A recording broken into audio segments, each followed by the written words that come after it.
Chartered accountant के सामने कोई भी केस होता है तो हमारे दिमाग में पहली ही बात आती है कि चार्टर्ड अकाउंटेंट क्या गिल्टी है कि नहीं। आज भी हम एक ऐसा केस देखते हैं जिसमें एनफोर्समेंट डायरेक्टर ने मद्रास हाई कोर्ट में प्रिवेंशन ऑफ मनी लॉन्ड्रिंग के एक्ट के तहत एक केस दर्ज किया था, जिसमें चार्टर्ड अकाउंटेंट ने 15 सीबी फॉर्म इश्यू किया था। तो अभी तक आपने हमारा ये यूट्यूब चैनल सब्सक्राइब नहीं किया तो आप टैक्स बाबू को सब्सक्राइब कीजिए और ऐसे ही रोमांचक केस के लिए जुड़े रहिए। तो हम पहले बेसिक सारी टर्म समझ लेते हैं कि फॉर्म 15 सीबी क्या है, prevention of money laundering act क्या है, एनफोर्समेंट डायरेक्टर क्या है। वो सारी बात समझने के बाद हम जजमेंट में आगे बढ़ते हैं।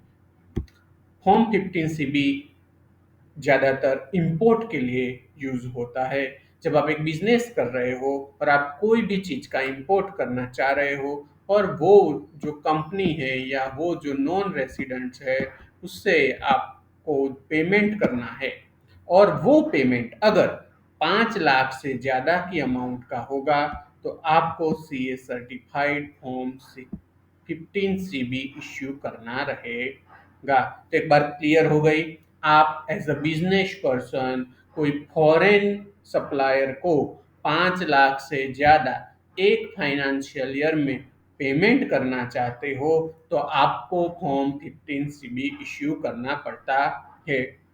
ये बात समझ में आ गई। मद्रास हाई कोर्ट जिसमें केस दर्ज हुआ था वो हाई कोर्ट होती है जहाँ पे आप अपने सही है उसके लिए आप केस दर्ज कर सकते हो। एनफोर्समेंट डायरेक्टर क्या होता है? तो जो भी इकोनॉमिक लॉ है, इकोनॉमिक लॉ को सेफ गार्ड करने के लिए गवर्नमेंट एनफोर्समेंट डायरेक्टरेट को अपॉइंट करता है, वो छानबीन करता है और वो सारा कुछ डॉक्यूमेंट लीगलाइज करके गवर्नमेंट में देता है। जैसे कि फॉरेन एक्सचेंज हो गया, प्रिवेंशन ऑफ मनी लॉन्ड्रिंग हो गया, ये सारे कानून का एनफोर्समेंट डायरेक्टरेट होता है। मतलब एक अधिकारी होता है जो ये सारी छानबीन करता है।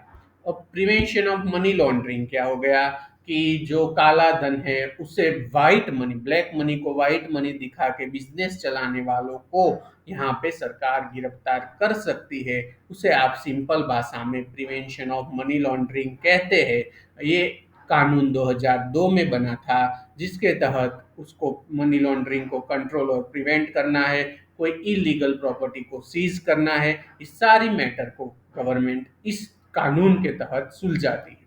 अब केस क्या था कि एक सीए ने फॉर्म 15 सीबी जब इश्यू किया है तो उसमें क्या दिक्कत आ गई, तो सीए पे केस हो गया। तो सीए था मुरली कृष्ण चक्राला, जिसके सामने एनफोर्समेंट डायरेक्टर ने एक वारंट इश्यू किया और उसको भी कल्प्रिट बता के कि आप भी यहाँ पे गुनेगार है। तो कौन सी मैटर में गुनेगार है? तो 4 करोड़ की लगभग अमाउंट का मनी लॉन्ड्रिंग केस में उसे गिल्टी बताकर उसे भी इस केस में अपराधी करार दिया था। तब ये केस की शुरुआत कैसे हुई? तो पहले तो एक बैंक मैनेजर था। वो बैंक मैनेजर ने कस्टम हाउस को इंटीमेट किया कि ऐसा एक क्लियरिंग हमारे पास रिसीव हुआ है। जो भी ब्रांच मैनेजर था उसने प्रिंसिपल कमिश्नर ऑफ कस्टम को, एक कंपनी थी B K electro tools private limited, उसके रिगार्डिंग एक बात बताई कि हमारे यहाँ पे ये 1000 लाइट्स का पेमेंट के लिए कोई मैटर आई है पर मुझे वो सस्पिशियस लग रही है, तो आपको भी मैं ये डॉक्यूमेंट इंपोर्ट के भेज रहा हूँ, आप चेक करिए और मुझे बताइए। उसमें सामने आया एक नाम कि कानन, जो बंदा था उसके नाम पे बिजनेस चल रहा था। जो बीके इलेक्ट्रो टूल्स प्रोडक्ट थी उसके 7 बैंक अकाउंट्स थे।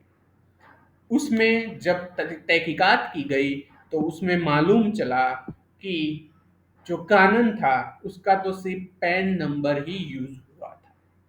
जब फोटो जो लगाया हुआ था बैंक के अकाउंट में वो कोई और दूसरे ही पर्सन का था। जब केस की और जान छानबीन हुई तब और 6-7 नाम खुले जो ये पूरा इलीगल काम चलाते थे और फॉरेन से, लेट से, जो केस में है हांगकांग से इलेक्ट्रिक चीज वस्तुओं को मंगवाते थे। छानबीन में एनफोर्समेंट डायरेक्टर को आर सेथिल कुमार, जिसका फोटोग्राफ बैंक में यूज हुआ था, वो भी सामने आया। अभी सीए कहाँ से आ गया इस केस में? तो ये पूरा जो घोटाला हुआ था उसमें मुरली कृष्णा चक्राला ने फॉर्म 15 सीबी के तहत rule 37 B B of income tax के तहत 5 15 सीबी फॉर्म इश्यू किया था, जिसकी वैल्यू तकरीबन 3.45 करोड़ हो रही थी। तो एनफोर्समेंट डायरेक्टर ने भी उस पर स्पेशल केस लगा दिया और मुरली प्रसाद ने स्पेशल कोर्ट में, ट्रायल कोर्ट में डिस्चार्ज पिटीशन फाइल की, पर वो सारी रिजेक्ट कर दी गई और उसे गुनहगार दिखाया गया।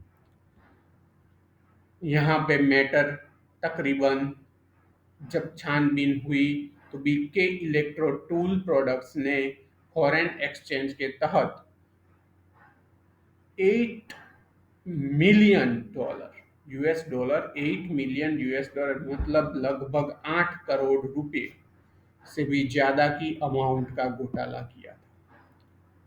तो जो सीए था उसको क्यों कल्प्रिट, क्यों गुनहगार माना गया कि उसने ये 5 सर्टिफिकेट इश्यू किए थे?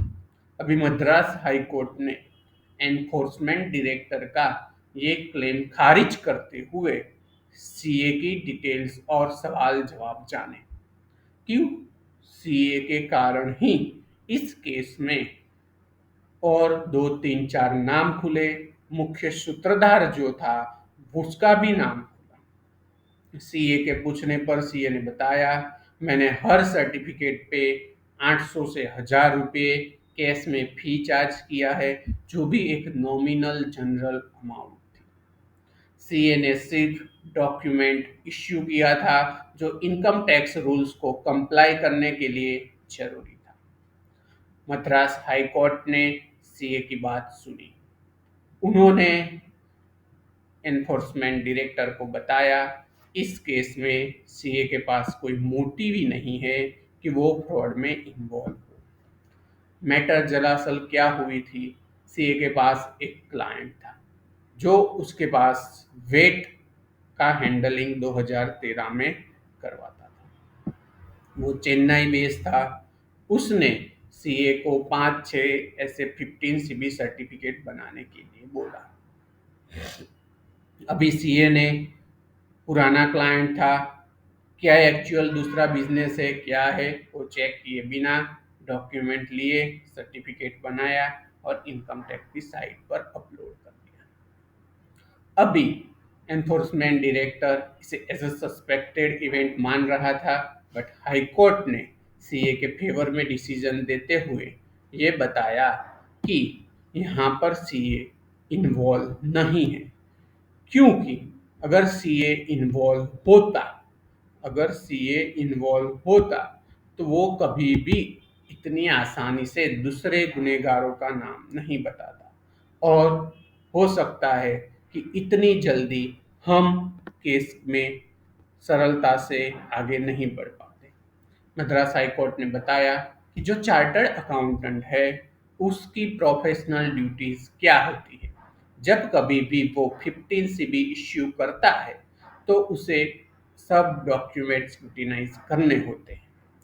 उसका काम ये नहीं है कि डॉक्यूमेंट सही है कि गलत है, उसका काम है डॉक्यूमेंट के ऊपर से फॉर्म 15 सीबी बनाना।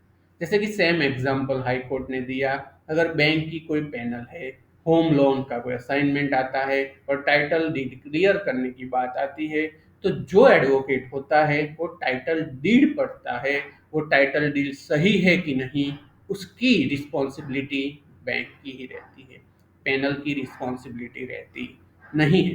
तो जेन्यूननेस जो बिजनेस कर रहा है उसकी ही रिस्पॉन्सिबिलिटी रहती है कि वो सीए को सही डॉक्यूमेंट दे।